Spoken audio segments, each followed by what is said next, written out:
For 15 years, Isolde Berrin walked the same mountain trail with her old shovel and canvas pack. The people of Cedar Hollow watched her climb toward the cliff every summer, always returning to dig in the same weathered spot overlooking the valley.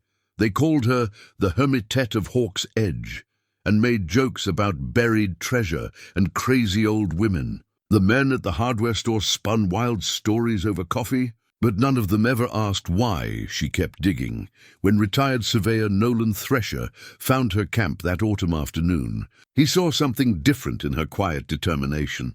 The earth beneath her hands held secrets that ran deeper than anyone imagined, secrets that would shake this small town's understanding of courage and sacrifice. What could drive a woman to dig in the same place for 15 years? Before we jump back in, tell us where you're tuning in from. And if this story touches you, make sure you're subscribed, because tomorrow I've saved something extra special for you. Sometimes a town becomes so comfortable with its judgments that it forgets the people behind them. Cedar Hollow had watched Isolde Berrin for 15 years, crafting stories about her solitary journeys while never once wondering about the grief that might drive an elderly woman to climb a mountain with nothing but a shovel and unshakable purpose. The autumn sun cast long shadows across the valley floor as morning mist clung to Main Street like whispered memories. Cedar Hollow stretched barely 4 blocks before surrendering to farmland and forest, its weathered storefronts bearing the quiet dignity of a town that had learned to endure rather than thrive. The mountains rose beyond like ancient sentinels, their peaks already dusted with the year's first snow. At Merrill's Hardware, the morning ritual had begun with the reliability of church bells. 4 men in their 60s and 70s gathered around the pot-bellied stove, their conversations meandering like the creek that ran behind the store. Steam rose from their coffee cups as they settled into chairs, worn smooth by decades of similar gatherings, each man claiming his preferred spot with the unspoken certainty of long habit. Vernon Patch, the town's unofficial keeper of gossip, leaned forward in his chair with the satisfaction of someone who'd spotted unusual wildlife. "Saw her again yesterday morning," he announced, his voice carrying across the store's cluttered aisles. "Heading up the old logging road with that pack of hers, same as always. Woman moves like she's got purpose, I'll give her that."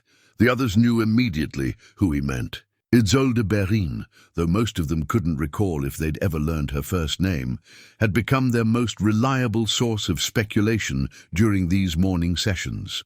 She represented one of life's small mysteries, the kind that made comfortable men feel wise when they crafted explanations. For what they couldn't understand, Roy Caldwell shook, his grey head with the bemused expression of someone observing a particularly stubborn puzzle. 15 years now, near as I can figure. 15 summers, same trail, same destination up at Hawk's Edge. Woman's got to be pushing 73 herself, and she still makes that climb like she's half her age. Duncan Mills, who prided himself on knowing everyone's business in Cedar Hollow, nodded with the authority of a man who collected details like other folks collected stamps. 73 this past spring, according to the voter rolls. Lives in that blue cottage on Maple Street, the one with the overgrown garden. Keeps to herself mostly, except for her weekly grocery runs and those monthly trips to the library. "Speaking of the library," Vernon added, settling deeper into his chair, "Martha tells me she's read everything they have about the valley's mining days twice over, always checking out books about geology and local history. Woman's got herself a genuine education in rocks and dirt, seems like." The conversation paused as each man contemplated this familiar mystery. Through the store's front window, they could see the distant tree line where the hiking trail disappeared into wilderness. Somewhere up there, beyond their sight and understanding, a solitary woman pursued a purpose they couldn't fathom. It had become as much a part of their seasonal routine as watching for the first spring robins or the last autumn leaves. Roy shifted in his chair, the wood creaking under his weight. "My money's still on buried treasure," he declared, not for the first time. "These mountains are full of stories about lost mining claims and hidden gold. Maybe her family had a stake in something up there, something that got forgotten when the big mines closed down." Could be she's just eccentric, suggested Duncan, with the practical tone of a man who'd seen his share of small-town characters. Lord knows this valley's produced its share of folks who march to their own drummer. Remember old Henrik Johansson? Spent 20 years convinced there were Viking ruins in Wolf's Canyon. Never found so much as an arrowhead, but he sure wore out a lot of hiking boots looking. Vernon chuckled, the sound warming the store's morning quiet. Henrik was harmless enough, God rest him. At least he used to tell folks what he was looking for. This Berrin woman, she keeps her business to herself. Makes a person curious, you know. The bell above the door chimed with its familiar brass voice as another regular customer entered. Nolan Thresher moved with the careful precision of a man who'd spent decades measuring and mapping the world around him, each step deliberate and considered. At 67, retirement sat uneasily on his shoulders like an ill-fitting coat, leaving him with too much time to notice things he'd previously overlooked during his working years. His old surveyor's transit sat on the passenger seat of his truck outside, a faithful instrument that had helped him understand the shape of the land for 40 years. These days it mostly gathered dust, another reminder of a purpose that had defined him until Martha's death 6 months ago left him adrift in a world that suddenly seemed too large and too quiet. Morning. Nolan, the group chorused with the easy familiarity of men who'd known each other since high school. They made space for him near the stove, shifting their chairs with the unconscious choreography of old friendship, but he remained standing, his weathered hands wrapped around a travel mug of coffee that had grown cold during his morning walk. "You boys discussing our mountain hermit again?" Nolan asked, though his tone held more genuine curiosity than the casual mockery that usually colored their conversations about Isolde Berrin.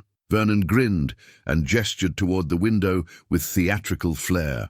"The Hermitette of Hawk's Edge," he proclaimed, savoring the nickname he'd coined years earlier. "Still making her pilgrimages to nowhere, regular as clockwork. Though I suppose we should call them autumn pilgrimages now, what with the season changing." Nolan had heard this conversation countless times since returning to Cedar Hollow after Martha's funeral. Each telling grew more elaborate, more removed from whatever reality drove Isolde Berrin up that mountain trail. He found himself wondering about the woman behind their speculation, not the character they'd created in their comfortable assumptions, but the person who chose solitude over their casual judgment. The morning light shifted through the store window, casting new shadows across the weathered floorboards. Nolan studied the faces of his companions, seeing in them a reflection of his own tendency to explain away what he didn't understand. They were good men, decent neighbors who'd offered genuine comfort during his darkest months. But their easy dismissal of Isolde's purpose bothered him in ways he couldn't quite articulate. "Any of you ever actually talked to her?" Nolan asked, his voice quiet, but carrying clearly in the store's morning stillness. The question hung in the air like smoke from the old stove. The men exchanged glances, suddenly aware of the assumption that had colored 15 years of speculation. Duncan cleared his throat and shifted uncomfortably in his chair. "Well, she's not exactly what you'd call approachable," Duncan offered, though his tone suggested he recognized the weakness of his excuse. "Nods politely enough at the grocery store, says her please and thank yous, but she doesn't encourage conversation. Some folks just prefer their privacy. Maybe she's got good reason for that," Nolan said, his words carrying a weight that made the others look at him more carefully. 15 years of people talking about you, making up stories about what you're doing, might make a person cautious about opening up to strangers." Vernon's expression grew thoughtful, some of his earlier amusement fading. "You think we've been unfair to her?" Nolan considered the question, rolling his coffee mug between his palms. Outside, Cedar Hollow continued its quiet morning routine, the same peaceful rhythm that had comforted him during his return to his hometown. But comfort, he was learning, could sometimes blind a person to the struggles happening just beyond their familiar routines. "I think," Nolan said carefully, "that a woman who spends 15 years climbing a mountain with a shovel probably has her reasons. And I think those reasons might be worth understanding before we decide she's just eccentric.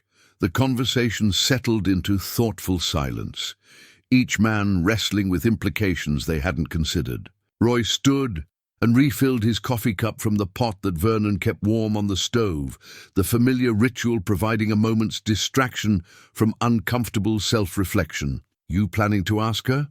Roy asked when he returned to his chair. "Next time you're up on the trails?" Nolan had been thinking about that very possibility for weeks now, ever since the restlessness of retirement had driven him back to the mountain paths he'd surveyed in his younger years. His old hiking boots still fit, and his legs still remembered the rhythm of climbing. But these days, he walked more for the peace of movement than any professional purpose. "Maybe I will," Nolan replied, surprising himself with the certainty in his voice. Trail season's almost over, but there's still time for a few more climbs before the snow flies. "Might be interesting to see what draws her up there." Duncan nodded slowly, his expression suggesting a man reconsidering long-held assumptions. "If you do talk to her, you'll let us know what you find out? Not for gossip's sake," he added quickly, "but because, well, we've been wondering about her for so long. Seems like we owe her the courtesy of actual curiosity instead of just speculation." The bell chimed again as a customer entered seeking garden supplies, and the conversation shifted to more practical matters of mulching and winter preparation. But something had changed in the store's comfortable routine. A small crack in the foundation of assumptions that had supported 15 years of casual judgment. As Nolan walked home through Cedar Hollow's quiet streets, his surveyor's eye automatically noted the angles of shadows and the precise way morning light struck the mountains. His old transit might be gathering dust, but his need to understand the shape of things remained as sharp as ever. And lately, that need had begun focusing on questions that couldn't be answered with instruments and mathematics. What drove a 73-year-old woman to climb a mountain with nothing but determination and a shovel? What secrets might lie buried at Hawk's Edge that could sustain 15 years of solitary searching? And why had he and his neighbors spent so long crafting comfortable explanations instead of simply asking? The questions followed him home like faithful dogs, settling into his thoughts with the persistence of problems that demanded solving. By the time he reached his front porch, Nolan had made a decision that would change everything he thought he knew about Cedar Hollow's mountain hermit. 3 days later, Nolan chose the northern trail that wound toward Hawk's Edge through stands of aspen and pine. The October air carried the crisp promise of winter, and his breath formed small clouds as he climbed steadily through the morning shadows. He'd packed light, water, a sandwich, and his old compass out of habit, but found his steps quickening with something that felt suspiciously like anticipation. The trail split twice before opening onto the rocky outcrop where Vernon claimed to have spotted Isolde Berrin countless times over the years. Nolan emerged from the tree line, expecting to find evidence of her presence. Disturbed earth, perhaps, or the kind of systematic excavation that 15 years of digging might produce. What he found instead was a woman kneeling beside a barely visible depression in the stony ground, her weathered hands working with the careful precision of someone who understood that haste could destroy what patience might reveal. She looked up at his approach, her grey eyes holding the wariness of someone long accustomed to being observed rather than understood. Isolde Berrin was smaller than he'd expected, her frame compact and strong despite her years, her silver hair pulled back in a practical braid that spoke of function over vanity. She wore hiking clothes that had seen serious use, sturdy boots, canvas pants, and a wool sweater that bore the soft patina of many mountain mornings. "I'm sorry," Nolan said, stopping several feet away to avoid seeming intrusive. "I didn't mean to disturb your work. I'm Nolan Thresher. I live down in Cedar Hollow." Her expression didn't soften, but neither did it harden into outright hostility. "I know who you are," she replied, her voice carrying the slight accent of someone who'd spoken other languages before settling on English. "You're the surveyor. Your wife was Martha, the one who organized the church bake sales." The mention of Martha caught him off guard, a familiar ache settling in his chest. "You knew her?" "She was kind to me at the grocery store," Isolde said simply. "Asked about my garden once, didn't pry when I gave short answers. Good woman." I was sorry to hear about her passing. They stood in silence for a moment, the wind moving through the pine boughs above them with a sound like distant conversation. Nolan noticed the methodical way Isolde had arranged her tools beside the excavation site. A small hand shovel, a brush, a folding trowel, all cleaned and organized with the care of someone who treated her equipment as trusted companions. 15 years, he said, not making it a question. 15 years, she confirmed, returning to her careful work. "Though I suspect you didn't climb all this way just to confirm what the men at the hardware store already know." Nolan felt heat rise in his cheeks. "They mean no harm by their talk, I know." Isolde's hands never paused in their methodical movement. "Small towns need their mysteries. They're harmless eccentrics. I've been both for long enough to understand the comfort it provides." As she spoke, the western sky began to darken with the ominous grey-black of an autumn storm. Mountain weather could change with brutal swiftness, and Nolan recognized the signs of a system that would bring more than just rain. He glanced at his watch, barely past noon, but the approaching clouds suggested they had perhaps an hour before conditions became dangerous. "Storm's coming," he said, stating the obvious because sometimes obvious truths were the only safe ground for conversation. Isolde looked up at the sky with the practiced eye of someone who'd learned to read mountain weather through necessity rather than choice. "Yes," she agreed. "A big one. I should pack up." But instead of moving toward her equipment, she continued working, her movements becoming more urgent, but no less careful. Nolan watched her for several minutes, noting the way she seemed to be following some internal map. Her attention focused on a specific area no larger than a dinner table. "May I ask what you're looking for?" he said finally, her hands stilled for the first time since he'd arrived. When she looked up at him, something in her expression had changed. Not softening exactly, but shifting toward a decision she hadn't expected to make. "Something that was lost," she said. "Something that was promised." The first raindrops began to fall, fat and cold, against the exposed stone around them. Within minutes, the drops became a steady patter, then a driving rain that would make the trail treacherous and the exposed cliff face dangerous. Nolan looked around for shelter and spotted a shallow overhang about 20 yards away, carved into the cliff by decades of wind and weather. "We should get under cover," he said. Raising his voice over the increasing drum of rain against stone, Isolde gathered her tools with practiced efficiency, wrapping them in oilcloth before shouldering her canvas pack.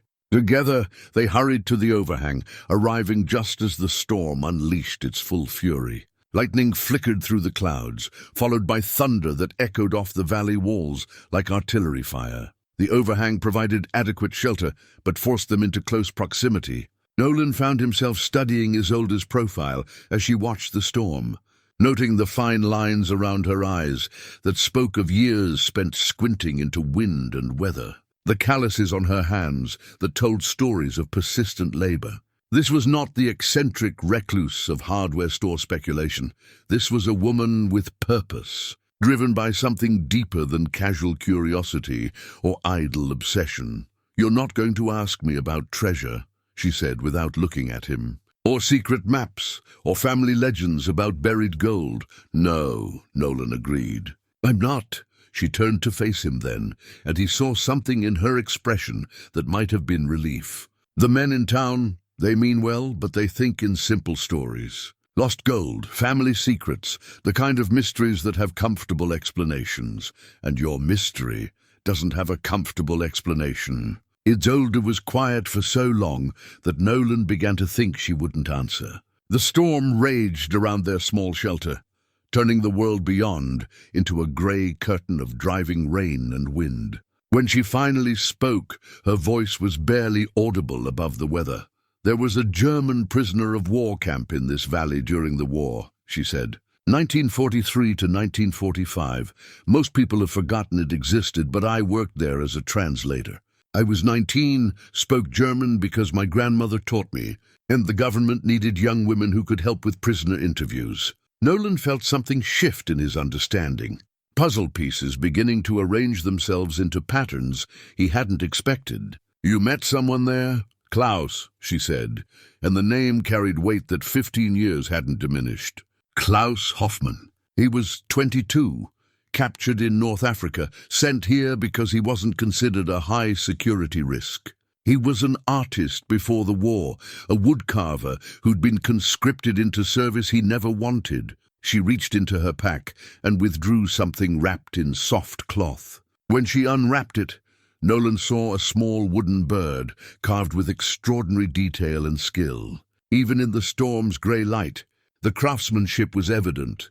Every feather defined, the curve of the beak perfect. The entire piece smoothed to a warm patina by years of careful handling. "He made this for me," Isolde continued, her fingers tracing the carved lines with unconscious tenderness. "We fell in love, which was forbidden and dangerous and probably foolish, but love doesn't ask permission from wars or governments or sensible people who know better." Thunder crashed overhead, but neither of them flinched. Nolan found himself leaning forward, drawn into a story that explained everything and nothing about the woman who'd spent 15 years digging beside a cliff. Before he was transferred to another camp, "Klaus buried something here," Isolde said. "Letters, mostly, and some personal items he'd managed to keep. He wanted me to have them if anything happened to him. We made a promise to meet here after the war, to dig up what he'd hidden and start a life together somewhere far from the memories of conflict. But he never came back," Nolan said gently. "He never came back," she confirmed. "I waited 3 years after the war ended, then got married to a good man who understood that some parts of my heart would always belong to someone else. We had 40 good years together before he passed. But Klaus I never forgot. And the promise I made, I never kept."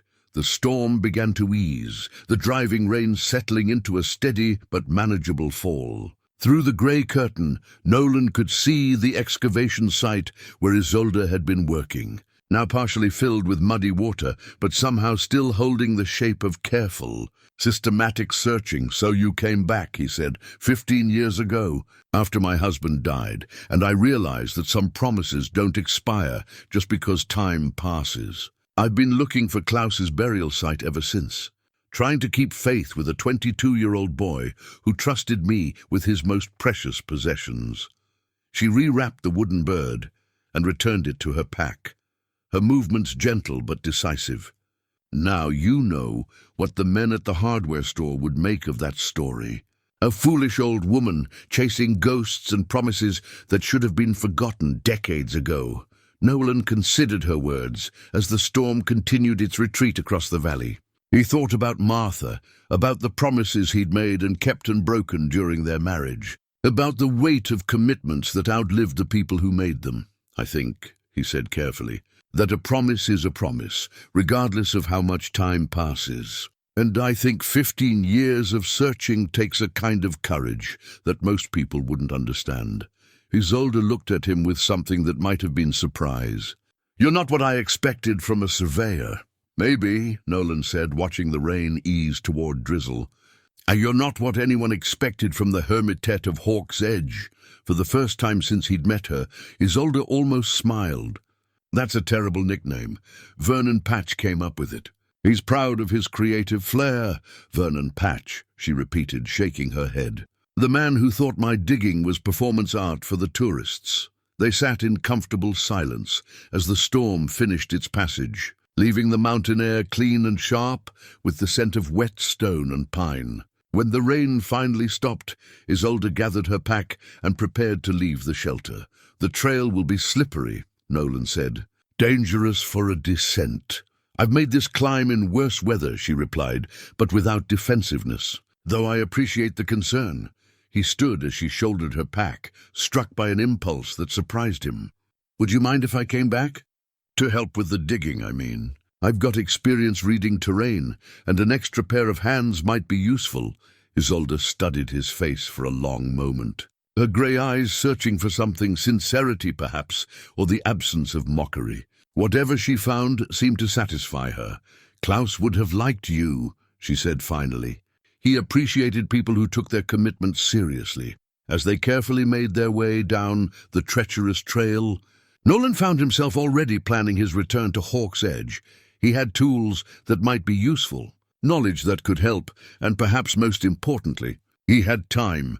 Endless hours of retirement that had felt like burden until now. Behind them, the cliff face gleamed wet and clean in the afternoon light, holding its secrets a little longer, but somehow seeming less mysterious than it had that morning. Sometimes, Nolan reflected, the best way to solve a mystery wasn't to explain it away, but to step inside it and help it reach its natural conclusion. Nolan returned to Hawk's Edge 3 days later with a canvas bag containing proper archaeological tools: brushes, measuring tape, a small sifting screen, and a folding camp stool that Martha had used for her garden work. The morning was clear and cold, with frost still glittering on the exposed stone when he reached the cliffside just after sunrise. Isolde was already there, kneeling beside yesterday's excavation with the patience of someone who'd learned that the earth revealed its secrets slowly. She looked up at his approach with something that might have been relief, though she covered it quickly with her customary reserve. "You came back," she said, stating fact rather than expressing surprise. "I said I would." Nolan set down his bag and withdrew the camp stool, unfolding it with the careful attention Martha had always brought to practical tasks. "Thought you might appreciate having somewhere to rest between digging sessions."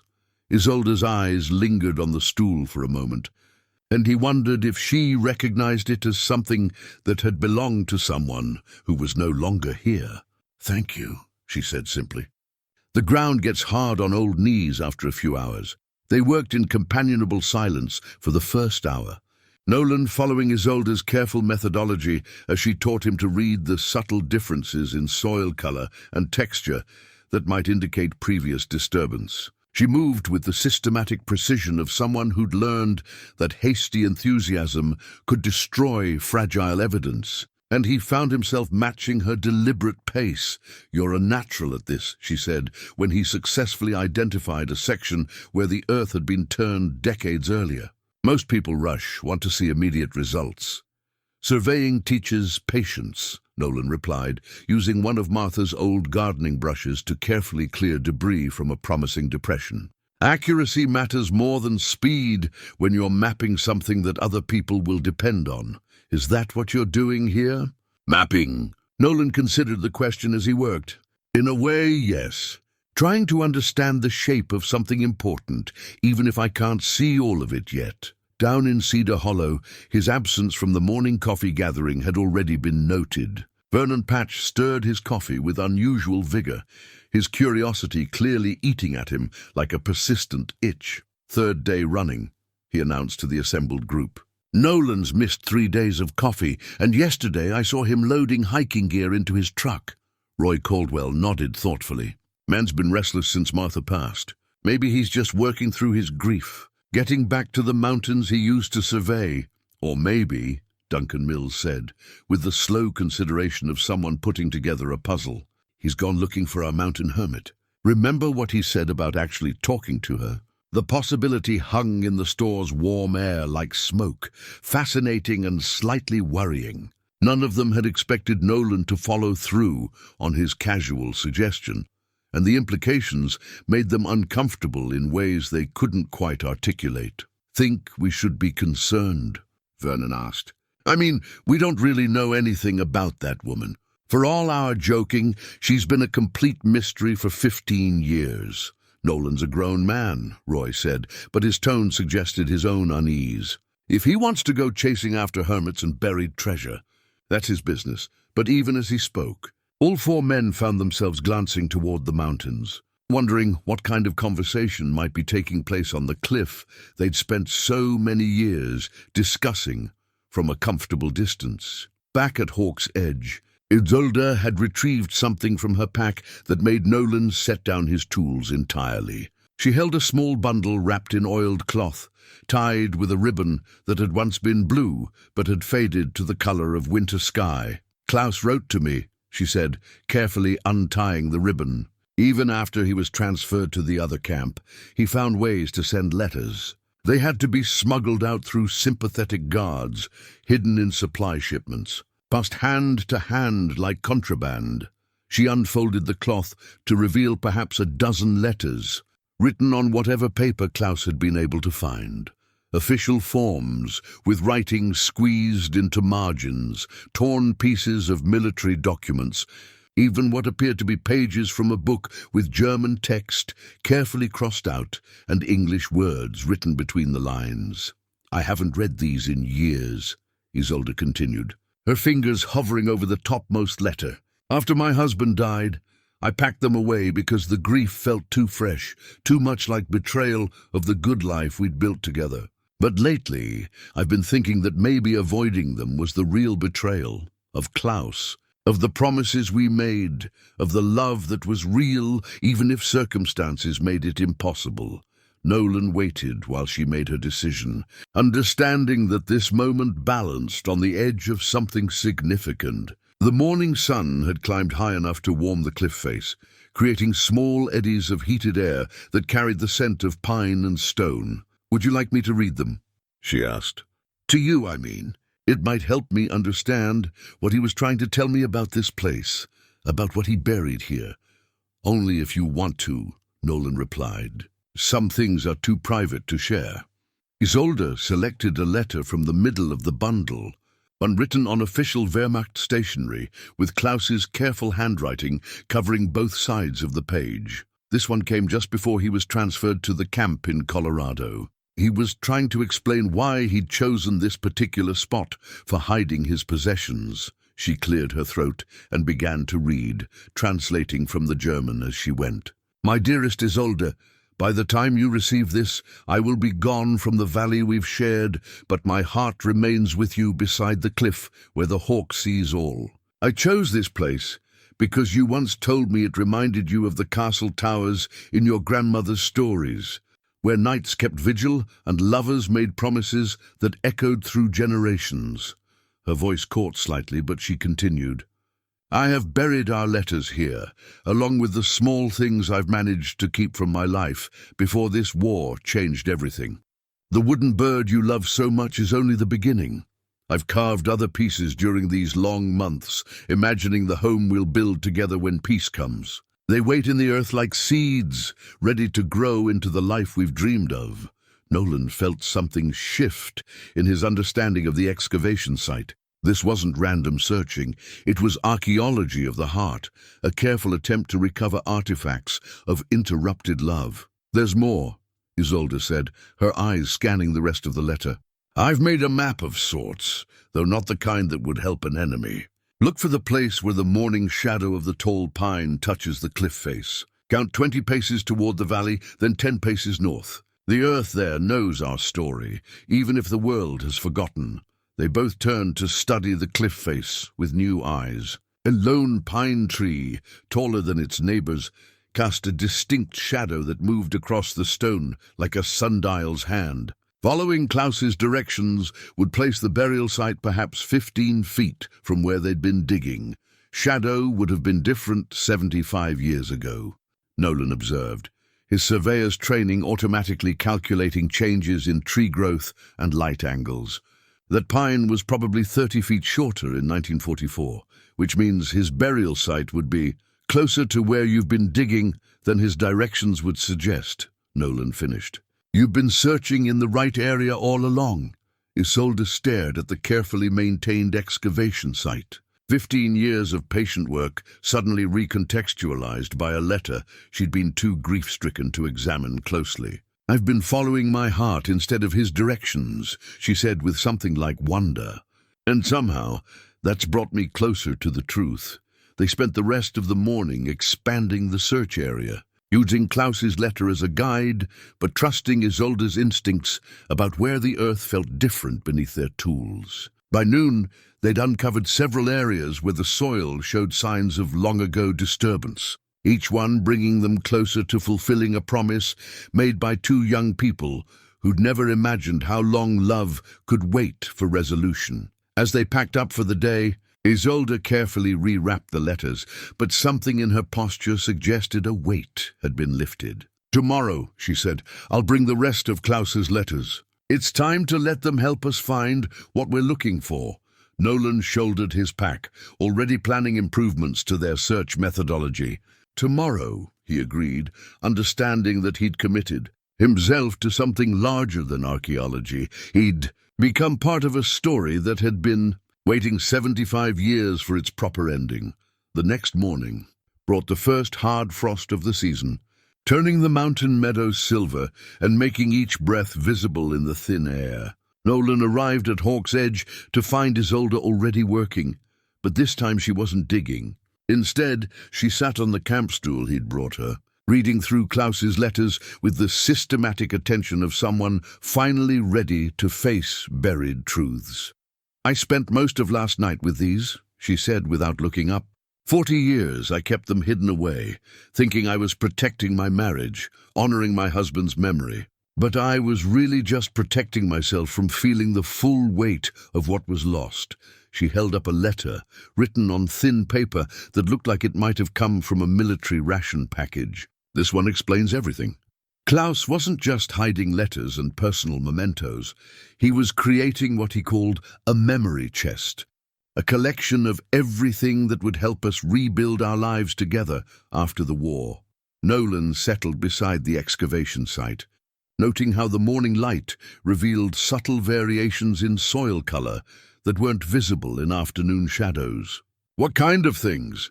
"Practical items, mostly." He managed to save some money. American dollars he'd earned doing carpentry work for the camp guards.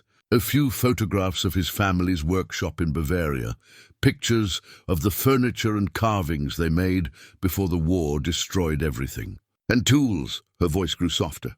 He wrote about the carving tools he'd fashioned from scrap metal, how he planned to teach me woodworking so we could start a furniture business together in whatever town would have us. She reached into her pack and withdrew the wooden bird Klaus had carved for her, holding it up to catch the morning light. The craftsmanship was even more remarkable in full daylight, every feather perfectly defined, the grain of the wood flowing naturally through the bird's form like captured movement. "This was just the beginning," Isolde continued. "He carved other pieces during those final months at the camp, a set of small animals, he said, that would remind us both of the beauty that existed before the war tried to convince us the world was only about destruction and hatred." Nolan studied the bird in her hands, recognizing the work of someone who understood that art could be a form of resistance, a way of insisting that beauty mattered even in the worst circumstances. "He sounds like a remarkable man." "He was 22 years old, Isolde said, with the gentle sadness of someone who'd had decades to process the cruelty of interrupted potential. "Younger than my grandson is now. But the war aged people quickly, forced them to make decisions and commitments that should have had more time to develop." Naturally, the conversation was interrupted by the sound of voices carrying up from the trail below. Nolan turned to see 3 figures making their way through the trees, Vernon, Roy, and Duncan, moving with the determined curiosity of men who'd finally decided that speculation wasn't enough. "Company," he said quietly. Isolde followed his gaze and sighed. "I wondered when they'd work up the courage to actually visit them." Scene of my supposed eccentricity. 3 men emerged from the tree line with the slightly embarrassed air of people who weren't entirely sure they were welcome. Vernon carried a thermos that probably contained coffee, while Roy had brought what appeared to be homemade sandwiches wrapped in wax paper. Duncan, ever practical, had equipped himself with a folding chair. "Morning, Nolan," Vernon called out, his usual joviality tempered by obvious uncertainty about how to address Isolde. We thought you might appreciate some company up here, and maybe," Roy added, looking directly at Isolde with surprising directness, "we thought it was time we properly introduced ourselves to our neighbor, instead of just talking about her like she wasn't a real person with her own story." Isolde studied the 3 men with the careful attention of someone who'd learned to read intentions quickly and accurately. After a long moment, she stood and brushed dirt from her hands. "I'm Isolde Berrin," she said formally.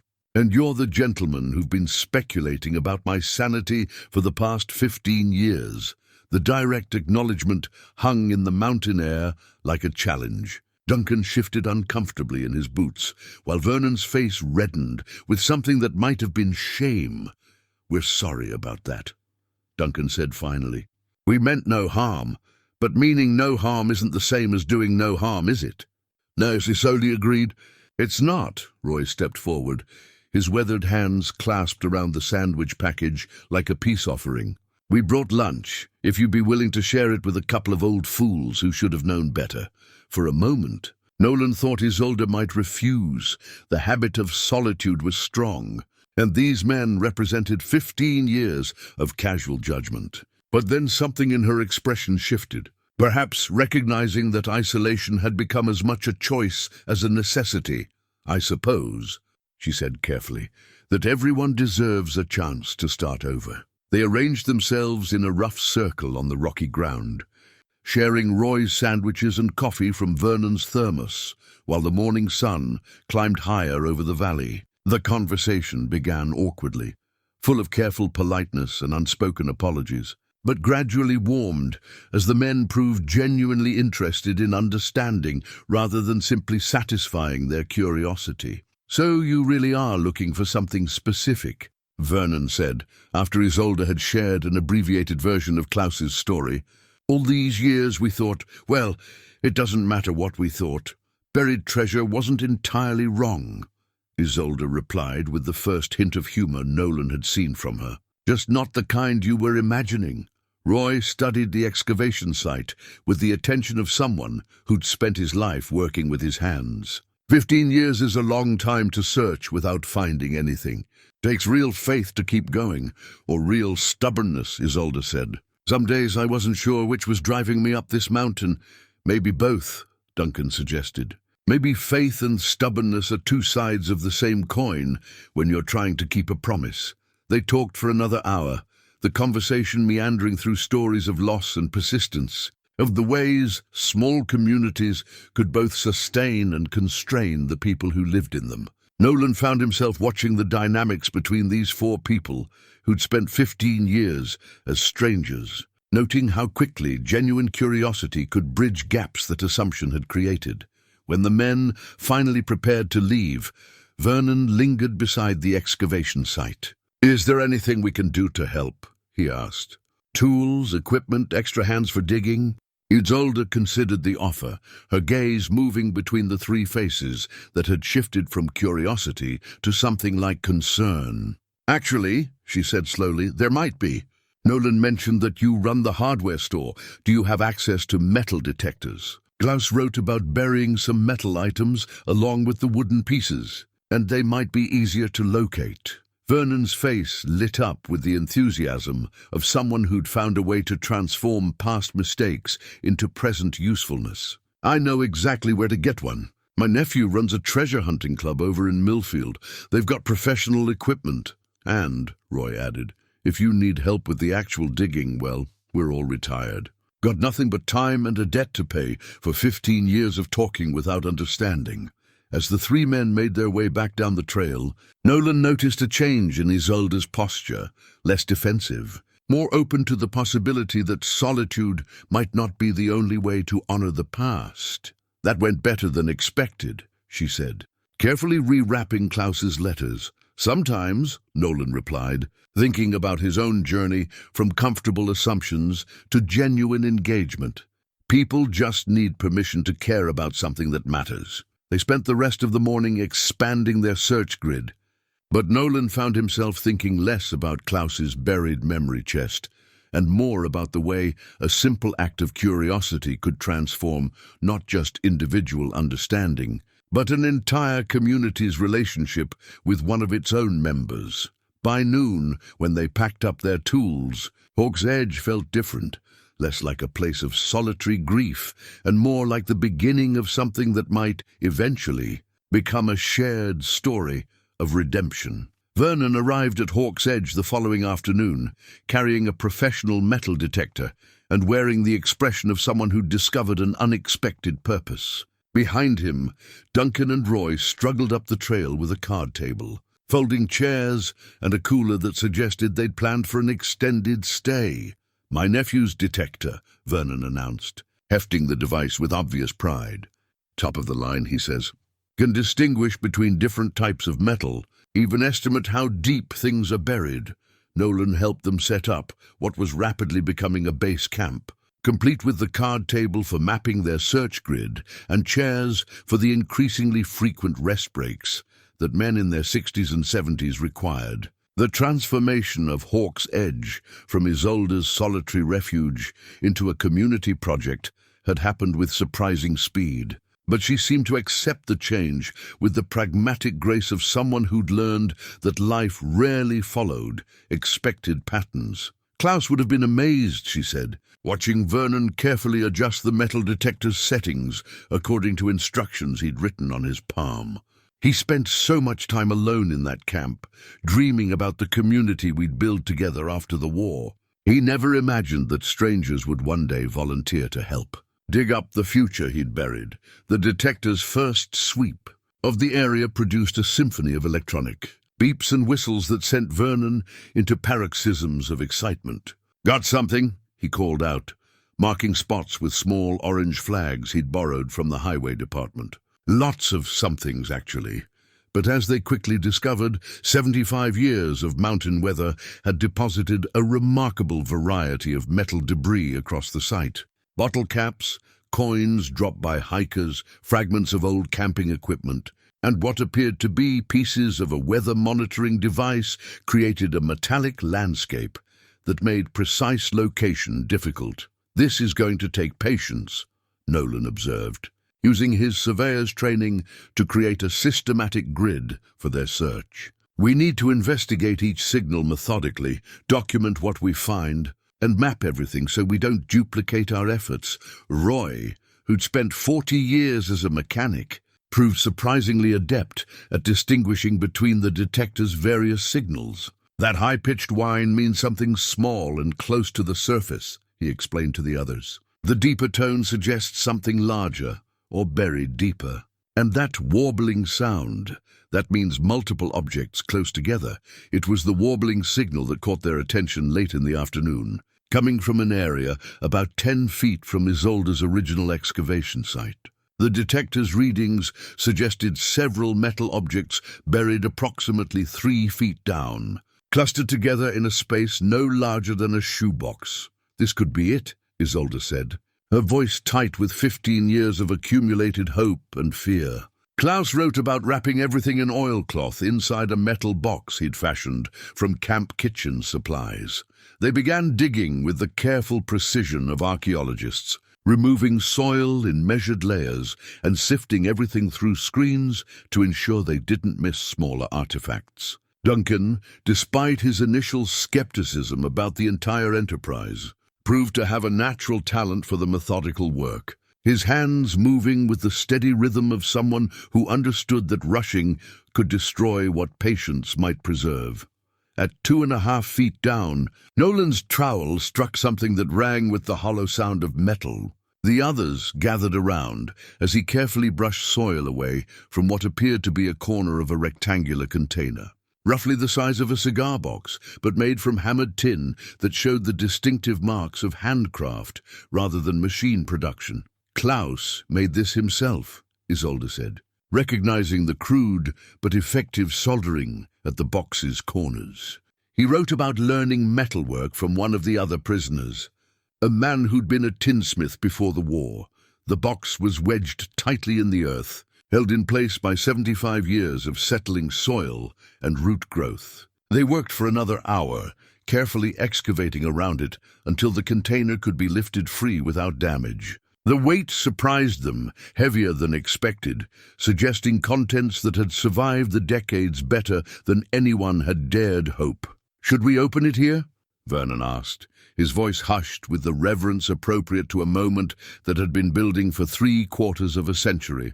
Isolde held the box in her hands, feeling its weight and the slight roughness of Klaus's amateur metalwork. "Not here," she decided. "This deserves privacy."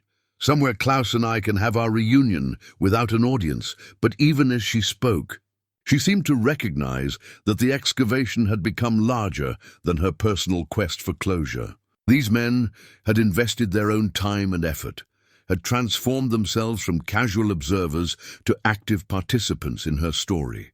They deserved to witness the conclusion they'd helped make possible. "Tomorrow," she said, compromising with herself. "Bring your wives if they're interested. This story belongs to the whole community now." And Klaus would have wanted to meet all the people who helped bring him home. The suggestion transformed the men's expressions from respectful disappointment to something like anticipation. Over the past few days, their morning coffee conversations had shifted from speculation about Isolde's eccentricity to updates on the search progress. And their wives had begun asking pointed questions about why they were spending so much time on the mountain with that woman. "Martha always wanted to meet you," Roy said to Isolde. "My Martha, I mean not Nolan's. She used to see you at the grocery store and wonder about your story, but she was too polite to pry." "Bring her," Isolde replied. "Bring all of them." Klaus spent too much time alone. He would have loved having a crowd of people interested in his story. As they carefully packed the metal box in layers of soft cloth, Nolan found himself thinking about the way hope could transform not just individuals, but entire communities. A week ago, these 4 people had been strangers, connected only by geography and casual assumptions. Now they were collaborators in an act of historical recovery that felt somehow essential to understanding not just Klaus and Isolde's story, but their own relationships to love, loss, and the promises that define a life. The hike down the mountain that evening felt different from previous descents. Where once Isolde had walked alone, carrying the weight of 15 years searching, now she moved as part of a group that had become invested in her success. The metal box, secured in Vernon's daypack, represented not just Klaus's buried hopes, but the community's growing understanding of what it meant to truly support one of their own. "Whatever we find in that box tomorrow," Duncan said as they reached the trailhead, "I want you to know that these past few days have been the most meaningful work I've done since retirement. Thank you for letting us help." Isolde paused beside her truck, Klaus's box safely transferred to her own care. "Thank you for caring enough to climb a mountain for the sake of 2 people you'd never met." As they went their separate ways that evening, each carrying the anticipation of tomorrow's revelation, Hawk's Edge settled into twilight with the satisfied quiet of a place where long-held secrets were finally ready to emerge into the light. The next morning dawned clear and cold, with a crystalline quality to the air that made distant mountains appear close enough to touch. By the time Nolan reached Hawk's Edge, he found an unexpected gathering taking shape, not just the original group of men, but their wives, several other townspeople, and even Father McKinney from St. Joseph's, who'd apparently heard about the discovery through the mysterious communication networks that connected small communities. Isolde sat apart from the growing crowd, Klaus's metal box cradled in her lap like a sleeping child. She'd dressed carefully for the occasion, her best hiking clothes, a wool sweater that brought out the silver in her hair, and the kind of quiet dignity that suggested she understood the historical significance of what was about to unfold. "I didn't expect so many people," she admitted to Nolan as he settled beside her on the rocky outcrop. "Word travels fast in a small town. Are you comfortable with this?" he asked, noting the way her hands trembled slightly against the metal box. "We can ask them to give us privacy." She considered the faces gathered around their makeshift base camp, genuine curiosity mixed with respectful anticipation, the kind of attention that sought to honor rather than exploit. No, she decided. Klaus spent too much of his life hidden away, dismissed as just another enemy prisoner. He deserves to have his story heard by people who care about promises kept and love that endures. Martha Caldwell, Roy's wife, approached with the careful deference of someone who understood she was witnessing something sacred. "I brought thermos coffee and some of my apple bread," she said quietly. "Thought folks might appreciate warming up before..." Well, before you open Klaus's box. The simple gesture broke some of the tension that had been building around the moment. People settled into a rough circle, sharing coffee and conversation while Isolde gathered the emotional strength necessary for a reunion that had been 75 years in the making. Klaus wrote one more letter, she said finally, her voice carrying clearly in the mountain air. The last one I received, just before he was transferred to Colorado. I've saved it all these years because it felt like saying goodbye to read it. But I think it's time. She withdrew the familiar bundle of letters from her pack, selecting one that looked different from the others, written on better paper, with more careful penmanship, as if Klaus had known it might be his final communication with the woman he loved. "My dearest Isolde," she began, translating from German as she read. "By the time you receive this letter, I will be gone from our valley.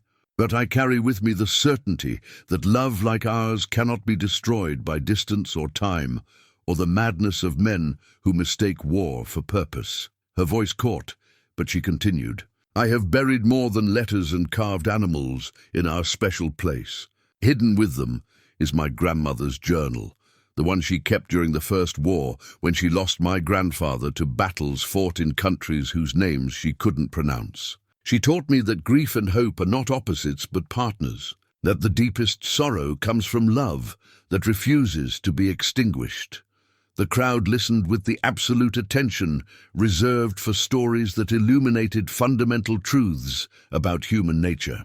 Even the children who'd followed their parents up the mountain seemed to understand that they were witnessing something important. "The journal contains more than her private thoughts," Isolde continued. "She recorded our family's stories, the traditions and songs and small wisdoms that make us who we are beneath the uniforms and politics that try to define us as enemies. I want you to have these stories, Isolde, because you understand that a person is more than the worst moment of their history." She paused, looking around at the faces gathered on the cliff. "There's more, but it's personal. The important thing is that Klaus believed his grandmother's journal would help us understand each other's families, would give us the foundation for building something new together after the war ended, with ceremony appropriate to the moment." Isolde began opening Klaus's metal box. The oilcloth wrapping had protected its contents remarkably well. The mountain's dry air and the tight seal Klaus had achieved with his amateur metalwork had created conditions that preserved organic materials far better than anyone had expected. The first item she withdrew was a leather-bound journal, small enough to fit in a coat pocket, but thick with closely written pages. The leather had darkened with age, but remained supple, and the pages inside showed no signs of water damage or deterioration. "Klaus's grandmother's journal," she said softly, opening it carefully to reveal lines of German script written in fading blue ink. She wrote about the First War, about waiting for news from the front, about the way communities held together when everything else was falling apart. The second item was a small wooden box, carved with the same skill Klaus had brought to the bird he'd made for Isolde. Inside, wrapped in cloth that had once been white, were a dozen small wooden animals, a deer, a rabbit, an owl, a fox, each one capturing some essential quality of its subject with remarkable economy of line and form. "His menagerie," Isolde whispered, lifting each piece with the reverence due to artifacts of interrupted dreams. "He planned to teach our children to carve, to pass along the skills his own grandfather had taught him before the war changed everything." The third item made several people gasp, a small canvas bag containing what appeared to be jewelry. Not expensive pieces, but the kind of simple, meaningful ornaments that marked important occasions in ordinary lives. A silver locket, a plain gold ring, a pair of earrings that might have belonged to Klaus's mother or sister. "Family treasures," Isolde explained, her fingers tracing the familiar weight of the locket. "Things he managed to keep when everything else was taken away. He wanted me to have them, to understand that marrying him meant joining a family that would welcome me as their own. But it was the final item that stopped her completely. A letter addressed not to her, but to someone named Heinrich Berrin, written in Klaus's careful English rather than his native German. "That's my maiden name," she said, staring at the envelope with something like shock. "Heinrich was my father, but how could Klaus have known? We never discussed family names." It was too dangerous. She opened the letter with shaking hands, her eyes scanning lines that had waited 75 years to deliver their message. As she read, her expression shifted through surprise, understanding, and finally something that might have been relief. "Klaus wasn't just any prisoner," she said finally, looking up at the assembled crowd with wonder in her voice. "He was part of the German resistance, captured while trying to sabotage a supply depot that was supporting SS units. He was sent to our camp specifically because military intelligence wanted him interrogated by someone who spoke fluent German, someone they could trust to identify other resistance members among the prisoners." She held up the letter, her hands no longer trembling. "He knew my father's name because they'd planned this from the beginning. Klaus volunteered to be captured, volunteered to endure imprisonment, because he and my father were working together to provide intelligence about German troop movements and resistance networks. The revelation transformed everything they thought they knew about Klaus and Isolde's story. This wasn't just a wartime romance between a lonely translator and a homesick prisoner. It was a love affair that had grown from shared commitment to fighting fascism. A partnership that had begun with purpose and deepened into something personal and profound. "My father never told me," Isolde said, tears streaming down her face. "All these years, I thought our love was just a beautiful accident, something that happened despite the war.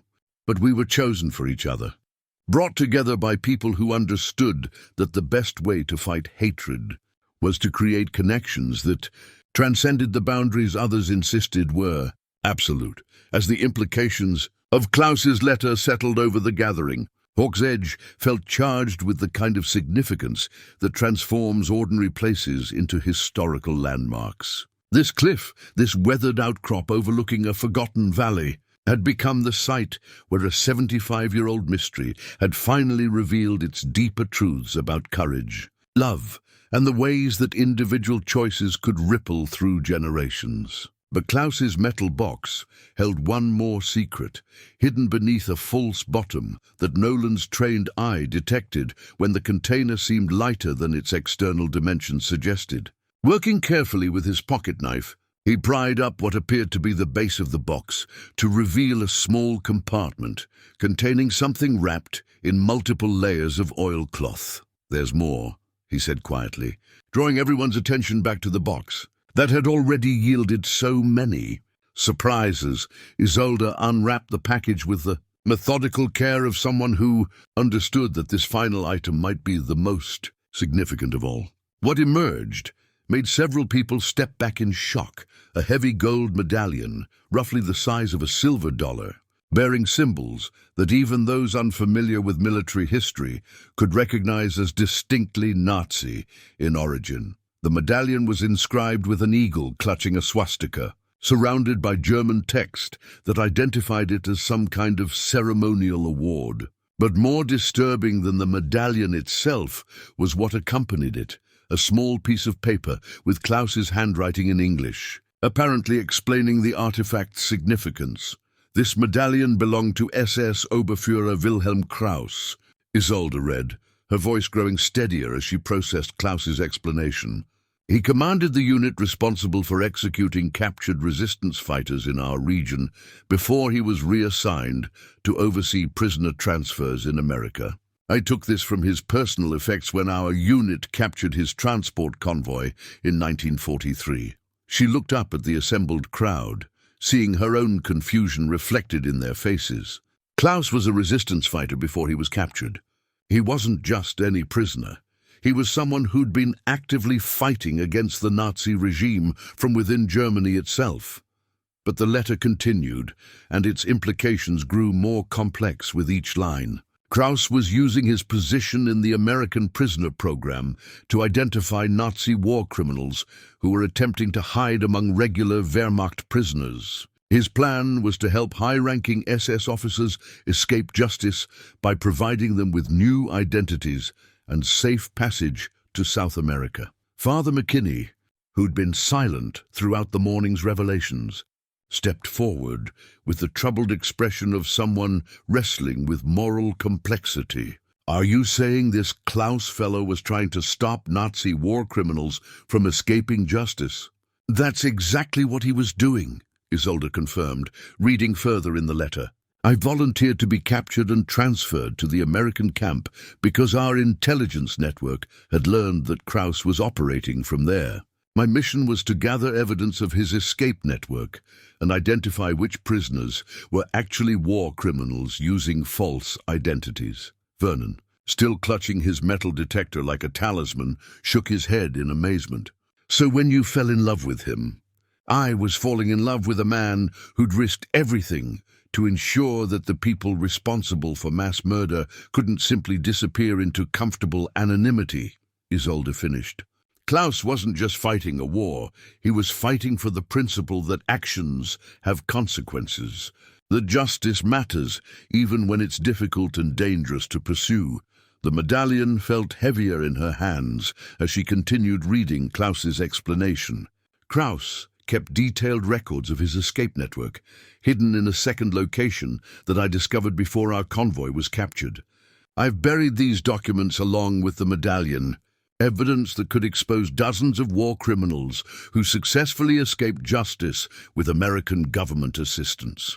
The implications hit the gathering like a physical blow. What they'd assumed was a simple love story had revealed itself as something far more complex. A tale of espionage, justice, and the ways that individual choices during wartime could have consequences that echoed through generations. "The documents," Nolan said, his surveyor's mind automatically calculating possibilities. "If Klaus buried additional evidence, we need to find it." But Isolde was shaking her head, tears streaming down her face as she reached the end of Klaus's letter. "I will not live to see justice done," she read.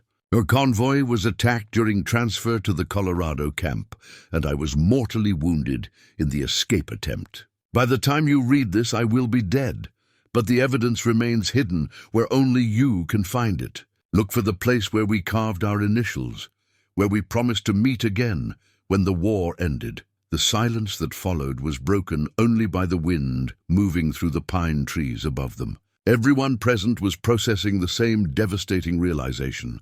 Klaus had died trying to escape and return to Isolde, had spent his final months not just dreaming of their reunion, but working to ensure that his evidence against war criminals would survive even if he didn't. "The initials," Martha Caldwell said softly.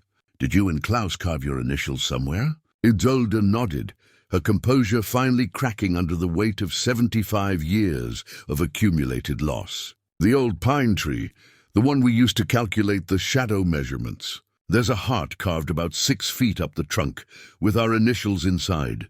I've passed it hundreds of times over the years, but I thought it was just a memorial to what we'd lost." Roy was already moving toward the pine tree, his mechanic's practical approach to problems asserting itself despite the emotional complexity of the moment. If he buried something there, the metal detector should pick it up. But as they gathered around the tree, studying the faded heart carved into bark that had grown and weathered over 7 decades, Nolan realized they were dealing with something larger than a simple treasure hunt. If Klaus's evidence had survived, if his documentation of Nazi war criminals' escape networks was still hidden somewhere on this mountain, they had stumbled into a historical discovery that could have international implications. "We need to think carefully about this," he said, his voice carrying the authority of someone who understood the weight of unintended consequences. If Klaus was right, if there are documents here that expose war criminals, this isn't just about Isolde's personal closure anymore. This is about justice that was never served, about accountability that was deliberately prevented by people in positions of authority. Duncan, who'd been quiet throughout the morning's revelations, stepped forward with the determined expression of someone who'd made a difficult decision. "Then we find those documents," he said simply. Klaus died trying to ensure justice was done. The least we can do is help him finish the job. Vernon began adjusting his metal detector settings, but his movements were more deliberate now, less excited. They all understood that what had begun as a community effort to help one woman find closure had transformed into something with implications that reached far beyond Cedar Hollow. "Are we prepared for what we might find?" Father McKinney asked, his question addressed to the group, but his eyes fixed on Isolde. Evidence of this magnitude, it could bring attention we're not ready for. Scrutiny that might be difficult to handle.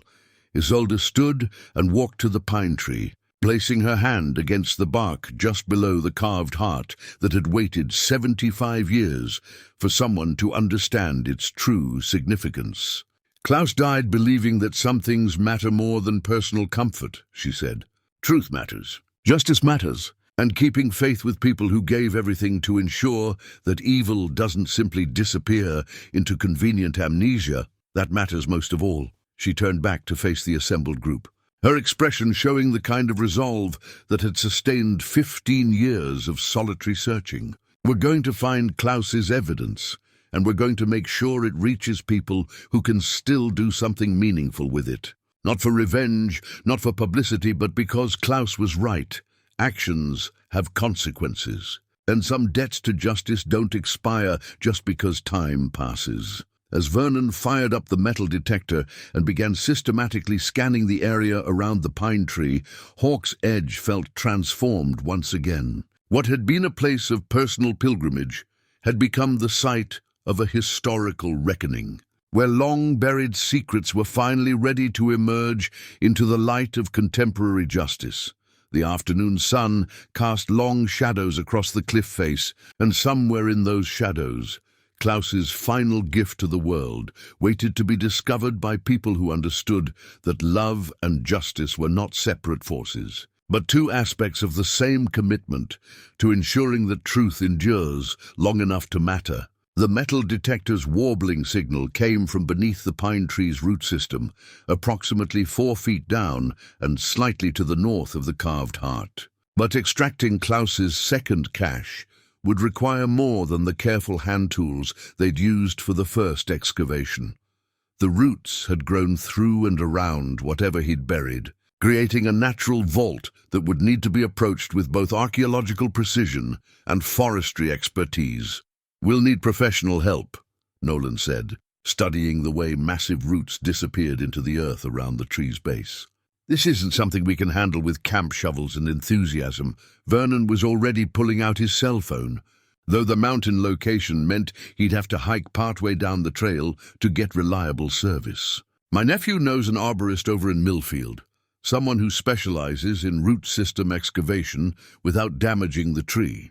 And he added with the satisfaction of someone who'd found the perfect solution, "The county has archaeological protocols for situations like this. We do this right, with proper documentation and legal oversight." The suggestion of involving official authorities created a new tension within the group. What had begun as a private quest for personal closure was rapidly expanding into something with historical and potentially legal implications that none of them were prepared to handle alone. Father McKinney, who'd been quietly observing the morning's developments, stepped forward with the thoughtful expression of someone who'd spent decades helping people navigate complex moral decisions. "Before we involve outside authorities, perhaps we should consider what Klaus would have wanted." His letter suggests he trusted Isolde to make decisions about how his evidence should be used. Isolde stood beside the pine tree, her hand still resting against the bark near the carved initials, and Nolan could see her wrestling with responsibilities she'd never expected to shoulder. For 15 years, her mission had been simple: find Klaus's buried mementos and achieve the closure that had eluded her since the war ended. Now she faced decisions that could affect not just her own peace of mind, but potentially dozens of families whose relatives had escaped justice 7 decades earlier. "Klaus wrote about documentation," she said slowly, her voice carrying the weight of someone who understood the magnitude of what they might discover. "Names, dates, evidence of systematic efforts to help war criminals escape prosecution. If that information still exists, if it's preserved well enough to be useful, then keeping it private would be a betrayal of everyone who died trying to ensure justice was served. Roy, who'd been unusually quiet since the discovery of the Nazi medallion, cleared his throat and spoke with the careful consideration of someone who'd spent his life fixing practical problems. My grandson's a lawyer over in the state capitol, specializes in international law and historical justice cases. Maybe we should consult with him before we do anything that can't be undone. The suggestion resonated with the group's growing awareness that they'd stumbled into something far larger than personal history. Duncan pulled out a notebook and began making lists with the methodical attention to detail that had made him successful in business before retirement. "We need a plan," he said, his voice carrying the authority of someone who'd managed complex projects. "First, we get professional help with the excavation, do it right, document everything, preserve whatever we find. Second, we consult with legal experts who understand the implications of historical evidence. Third, we contact appropriate authorities, Holocaust museums, international justice organizations, people who know how to handle this kind of material responsibly." Martha Caldwell, who'd been helping organize the morning's refreshments, looked up from packing thermoses with the practical concern of someone who understood community dynamics. And fourth, we prepare for the media attention this is going to bring to Cedar Hollow. Once word gets out that Nazi war criminal evidence has been discovered here, our quiet little town is going to become very busy very quickly. The observation sobered everyone present. None of them had anticipated that Isolde's personal quest would transform their mountain community into the center of international historical attention. But the implications of Klaus's evidence made such attention inevitable. "There's something else to consider," Nolan said. "His surveyor's training, making him automatically think about timing and logistics. Weather's turning. We've got maybe 2 weeks before winter conditions make this site inaccessible until spring. If we're going to do this excavation properly, with professional oversight and documentation, we need to move quickly." Isolde walked away from the group, moving to the edge of the cliff where she could look out over the valley that had shaped so much of her life. The others gave her space, understanding that the decisions ahead would ultimately be hers to make. But Nolan found himself following her, drawn by something in her posture that suggested she was wrestling with more than just practical considerations. "Having second thoughts?" he asked quietly. "Wondering what Klaus would think about all this," she replied, her eyes fixed on the distant mountains. "He was 22 when he died, full of idealism about justice and truth and the importance of doing what's right, regardless of personal cost. But I'm 73, and I've learned that good intentions can have consequences you never anticipated." Nolan stood beside her, thinking about his own decades of marriage to Martha.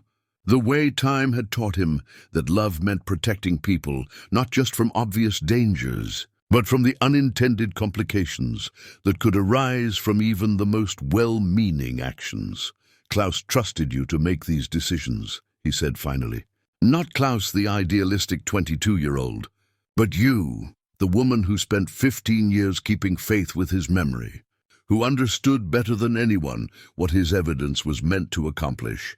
Behind them, the group continued their planning discussions, their voices carrying the subdued intensity of people who understood they were making decisions that would affect not just their own lives, but potentially dozens of others. Vernon had returned from his phone calls with confirmations. The arborist could be there within 2 days. The county archaeologist was intrigued enough to expedite the permitting process, and his nephew's treasure hunting club had offered to provide additional metal detection equipment if needed. "There's one more thing," Isolde said, turning back toward the assembled group. "Something I haven't told you about Klaus's final letter." She returned to where she'd left the letter beside Klaus's metal box, picking it up with the careful attention of someone handling something precious and fragile. He wrote a postscript, something he added after finishing the main letter. I didn't read it aloud earlier because it was meant for me personally. The group gathered around her, their earlier planning discussions temporarily suspended.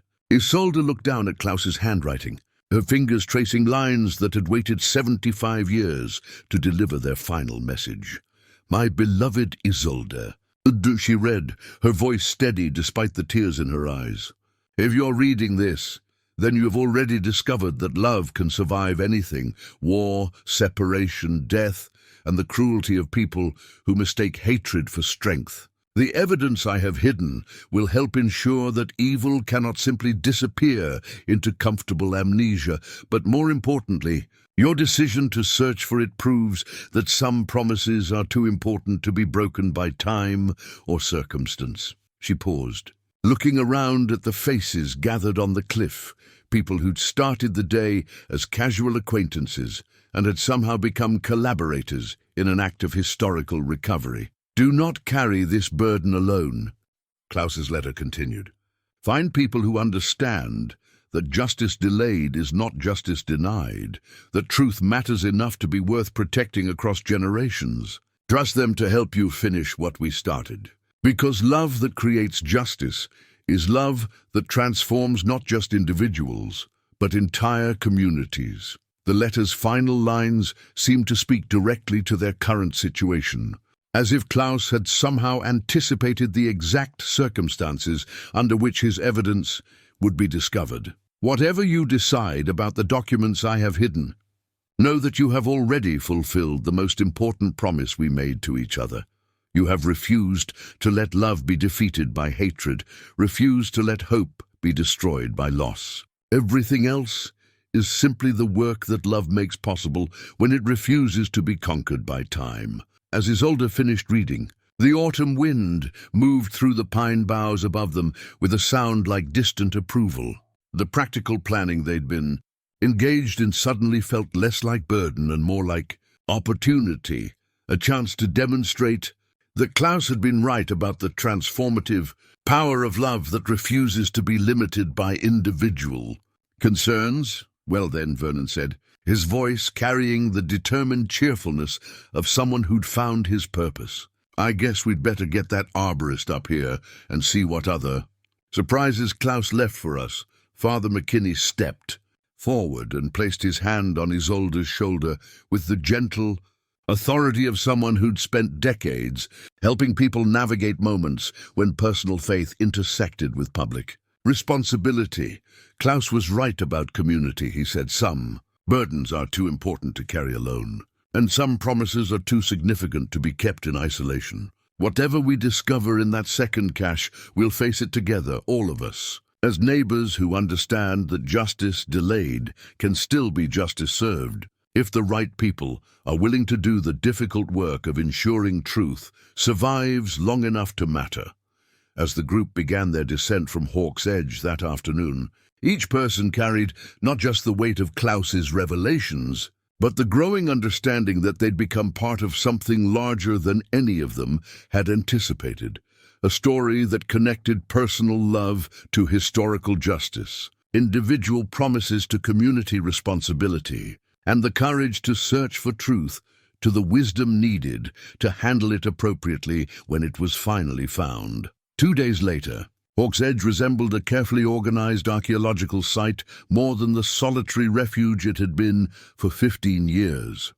Dr. Sarah Hendricks, the county archaeologist, had arrived with equipment and assistance, while Tom Morrison, the arborist Vernon's nephew had recommended, brought specialized tools for root excavation that would preserve both the tree and whatever Klaus had buried beneath it. But the morning's most significant arrival was Isolde herself, accompanied by a tall, silver-haired man in his 40s, who introduced himself as James Caldwell, Roy's grandson, the international law specialist who'd driven up from the state capital to provide legal guidance for whatever they might discover. I've been researching Nazi war crimes cases all night, James explained as the group gathered around their expanded base camp.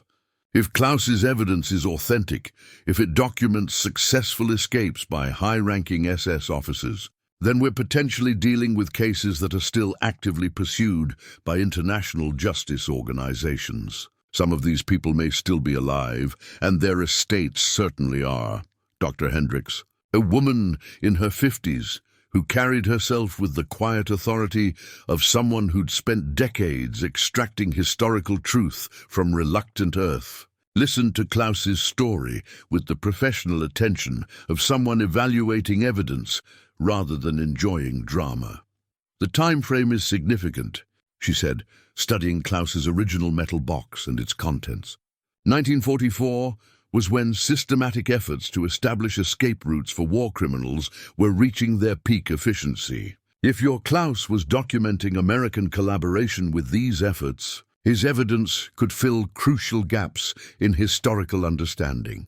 Tom Morrison had been working since dawn, using pneumatic tools and careful hand excavation to follow the metal detector's signals through the maze of routes that surrounded Klaus's second cache. By mid-morning, he'd exposed what appeared to be another metal container, this one larger than the first, and wedged deeply between two major roots that had grown around it like protective arms.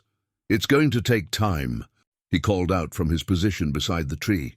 "The roots haven't damaged the container, but they've essentially grown it into the tree's structure.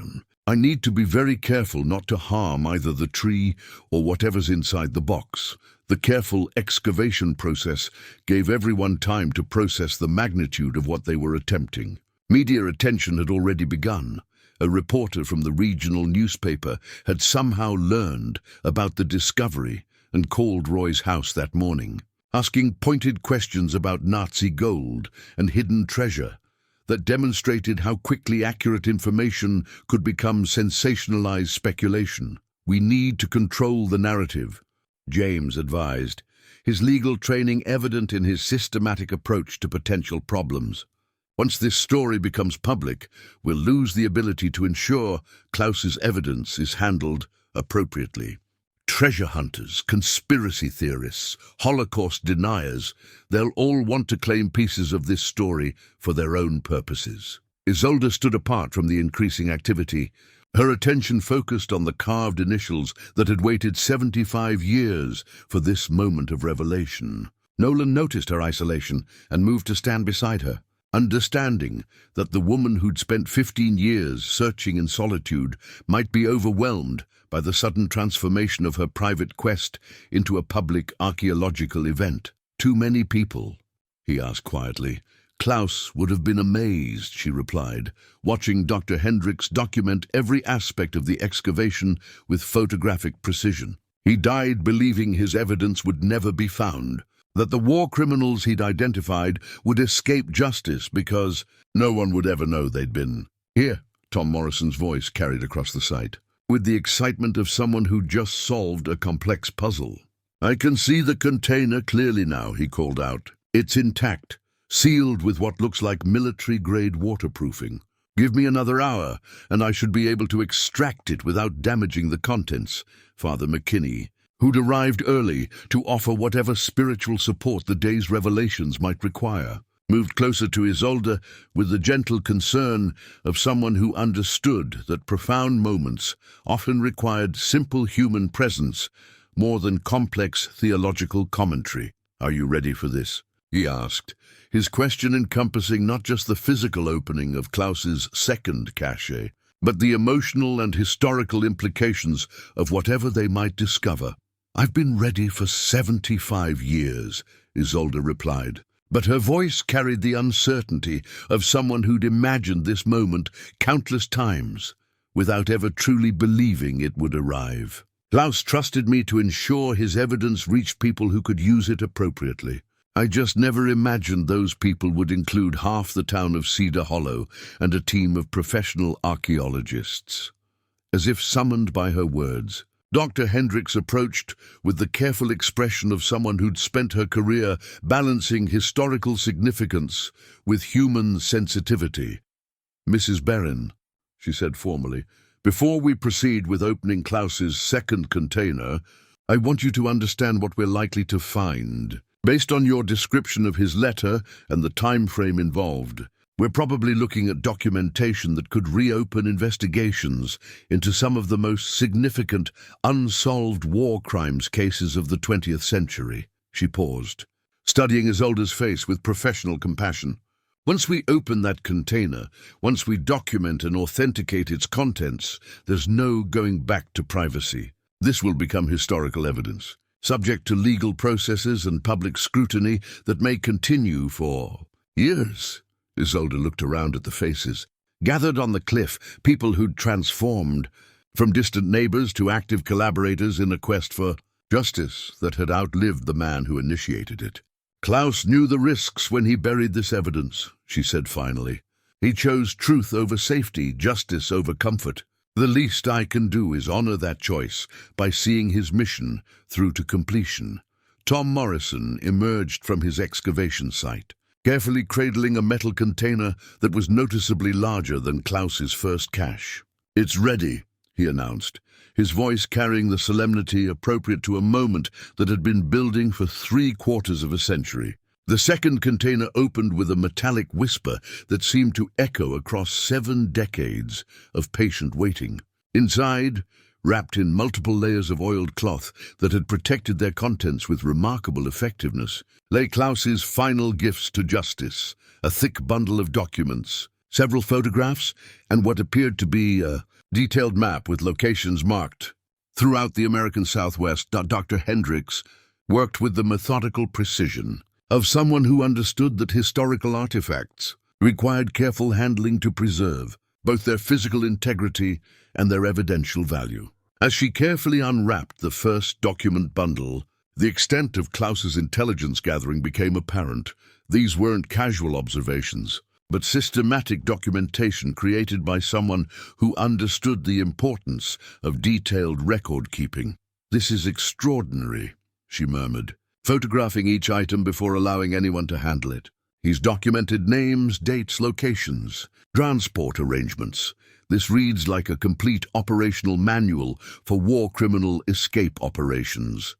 James Caldwell studied the documents over Dr. Hendrick's shoulder, his legal training evident in the way he immediately began cataloging potential evidence. "These names, some of them correspond to people who were investigated for war crimes but never prosecuted due to insufficient evidence. If Klaus's documentation is authentic, it could provide the missing links that prosecutors needed. The photographs were perhaps the most damning evidence. Klaus had somehow managed to document meetings between SS officers and American officials, showing faces and locations that would have been impossible to deny if they'd been available during the original war crimes trials. One photograph showed a group of men in civilian clothes standing beside military vehicles, with Klaus's careful handwriting on the back, identifying each individual and their respective roles in the escape network. "My God," Father McKinney whispered, studying a photograph that showed SS Oberfuhrer Wilhelm Krauss in animated conversation with someone wearing an American military uniform. Klaus was risking his life every time he gathered this evidence, but it was the map that provided the most comprehensive view of Klaus's discoveries. He'd marked dozens of locations across multiple states, each one annotated with dates, names, and brief descriptions of activities. Safe houses, transportation hubs, document forgery operations, financial networks.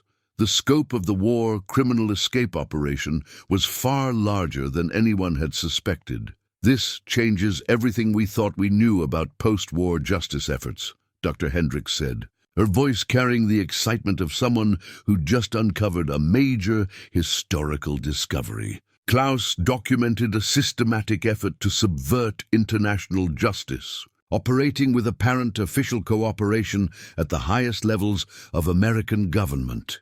Isolde stood beside the open container, tears streaming down her face as she processed the magnitude of what Klaus had accomplished during his final months of life.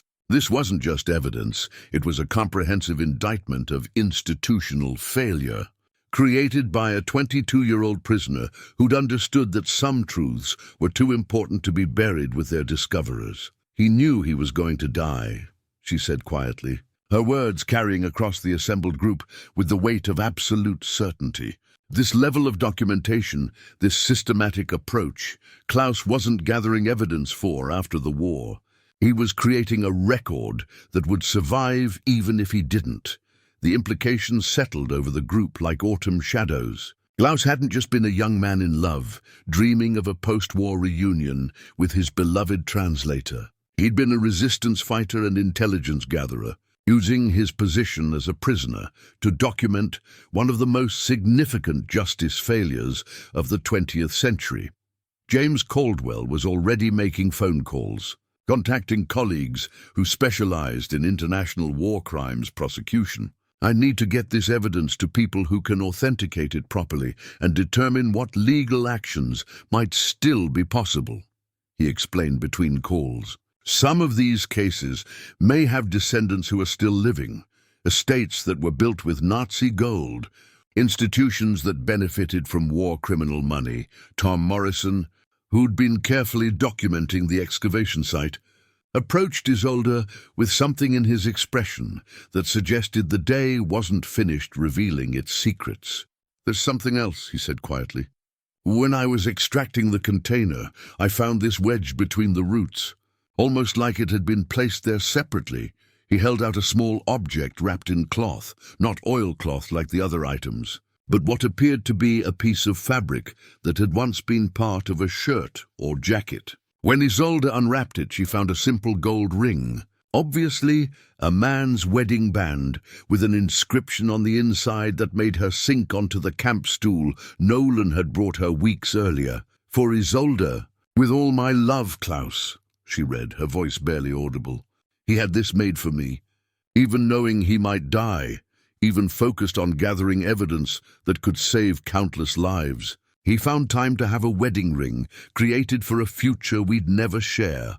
The ring fit her finger perfectly, as if Klaus had somehow known exactly how to size it, despite the impossibility of accurate measurement under their circumstances. As she held up her hand to study the simple gold band, autumn's sunlight caught the metal and made it glow with warmth that had been waiting 75 years to find its intended recipient.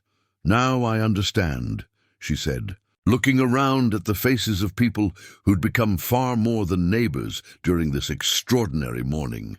Klaus wasn't just hiding evidence and mementos. He was creating a legacy, proof that love and justice aren't separate forces, but two aspects of the same commitment to ensuring that truth endures long enough to matter. As the group began the careful process of documenting and preserving Klaus's evidence for transfer to appropriate authorities, Hawk's Edge felt transformed once more. What had begun as one woman's private quest for closure had become a community's participation in historical justice, a demonstration that some promises transcend individual lifetimes and require collective commitment to reach their proper fulfillment. The ring on Isolde's finger caught the light with each movement, a tangible reminder that love which refuses to be defeated by death can accomplish things that seem impossible to those who measure success only in terms of immediate, visible results. 6 months later, Isolde stood at the edge of Hawk's Edge, wearing new hiking boots and watching the morning sun paint the valley in shades of gold and green that spoke of spring's return to the mountains. The cliff face looked different now, not because anything physical had changed, but because the weight of unfulfilled promises no longer pressed against the stone like an invisible burden. Beside her, Nolan adjusted the straps of his own new pack, loaded not with archaeological tools, but with lunch and water for a day of exploration rather than excavation. At 73 and 68 respectively, they discovered that some of life's best adventures began when you stopped searching for what was lost and started appreciating what had been found. "Any regrets?" he asked, though he suspected he already knew her answer. "About Klaus?" "Never." Isolde touched the gold ring that had become as natural on her finger as breathing.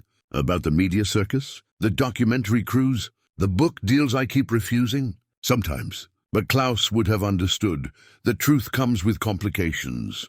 The past 6 months had indeed been complicated.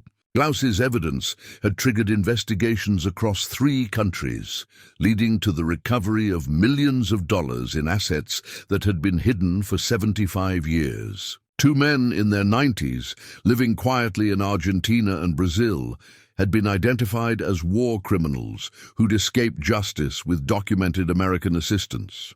More importantly, Klaus's meticulous records had provided closure for dozens of families who'd never known what happened to relatives who'd disappeared during the war. The memorial service was perfect, Nolan said, remembering the ceremony they'd held at Hawk's Edge just as spring snow began to melt. Representatives from Holocaust museums, international justice organizations, and German resistance groups had joined. Cedar Hollow residents in honoring both Klaus's sacrifice and Isolde's persistence in ensuring his evidence finally reached people who could act on it. Father McKinney did Klaus proud, Isolde agreed, though I still smile when I remember Vernon's speech about the importance of asking questions instead of making assumptions. Vernon had indeed become something of a local celebrity, giving interviews about the transformation of a small town's casual gossip into genuine community support. The hardware store now featured a small display about the wartime prisoner camp that had existed in their valley, and Vernon had started leading weekend tours for visitors who wanted to understand the historical context of Klaus's discoveries. Speaking of Vernon, Nolan said, checking his watch, shouldn't they be here by now? As if summoned by his words, voices carried up from the trail below, the familiar sound of their hiking group making its weekly pilgrimage to the site that had become as much a symbol of community transformation as historical justice. Vernon, Roy, and Duncan emerged from the tree line, followed by their wives and several newer members who joined what had become known throughout the region as the Hawk's Edge Historical Society. Perfect timing, Martha Caldwell called out, hefting a backpack that undoubtedly contained enough food for twice their number. We brought the coffee and sandwiches, plus some of those cookies Isolde loves. The weekly gatherings had evolved naturally from the intense days of archaeological excavation, becoming a way for the group to maintain the connections they'd forged while participating in something larger than their individual lives. They hiked together, shared meals, discussed books about World War II resistance efforts, and gradually deepened their understanding of how personal choices during historical crises could ripple across generations. Any word from James about the latest developments? Duncan asked, settling into the folding chair he'd claimed as his permanent seat during their gatherings. 3 more asset recovery cases opened last week, Isolde replied, unpacking her contribution to the group lunch. Klaus's documentation keeps revealing new connections, new evidence that prosecutors can use to trace money and property that should have been returned to victims' families decades ago. Father McKinney, who'd become the group's unofficial chaplain and philosopher, looked out over the valley with the contemplative expression of someone who'd spent months thinking about the theological implications of love that transcended death. Klaus accomplished something remarkable, he said, his voice carrying the quiet authority of someone who'd witnessed genuine transformation. He proved that individual commitment to justice, sustained by love and community support, can overcome institutional failures and ensure that truth eventually prevails. Roy, who'd been quietly carving a small wooden bird during their conversation, held up his work for inspection. He'd taken up woodworking after seeing Klaus's carved animals, finding in the craft a way to honor the artistic spirit that had sustained a young resistance fighter during his darkest hours. Klaus would have appreciated our little group, he said, adding finishing touches to the bird's wing details. A bunch of retired folks hiking up a mountain every week to eat sandwiches and solve the world's problems. We solved one problem, Vernon corrected, with the satisfaction of someone who'd discovered that meaningful work could extend well beyond traditional career boundaries. That's more than most people accomplish in a lifetime. As they shared their weekly meal, the conversation meandered through topics that had become familiar themes during their gatherings: the importance of community, the persistence required for justice, the ways that individual choices could create legacies that extended far beyond their creators' lifetimes. "I've been thinking about something Klaus wrote," Isolde said, as they prepared to pack up for the descent. In one of his letters, he mentioned that the best way to honor the dead was to ensure their sacrifices enabled others to live more fully. I think he'd be pleased to know that his evidence didn't just expose war criminals. It brought together a community that had forgotten how to truly support one of its own members. Nolan shouldered his pack, noting how much easier the weight felt when carried for pleasure rather than obligation. "Where to next week?" he asked, though he already knew the answer. "Same place," Isolde replied, touching the carved initials on the pine tree one more time before turning toward the trail. "Klaus is here now, part of this place and this community in ways he never could have imagined during those final months in the prisoner camp." As the group began their descent from Hawk's Edge, the afternoon sun cast long shadows across the cliff face where two young people had once carved their initials and made promises they'd trusted would survive even the worst things human beings could do to each other. Their faith had been justified, though in ways neither Klaus nor young Isolde could have anticipated. Love, it turned out, was patient enough to wait 75 years for fulfillment, strong enough to transform casual neighbors into committed allies, and persistent enough to ensure that justice delayed didn't have to mean justice denied, as long as there were people willing to keep faith with promises that mattered more than personal convenience. The mountain held their story now, part of its ancient patience and enduring capacity to shelter truths that required decades to reach their proper flowering.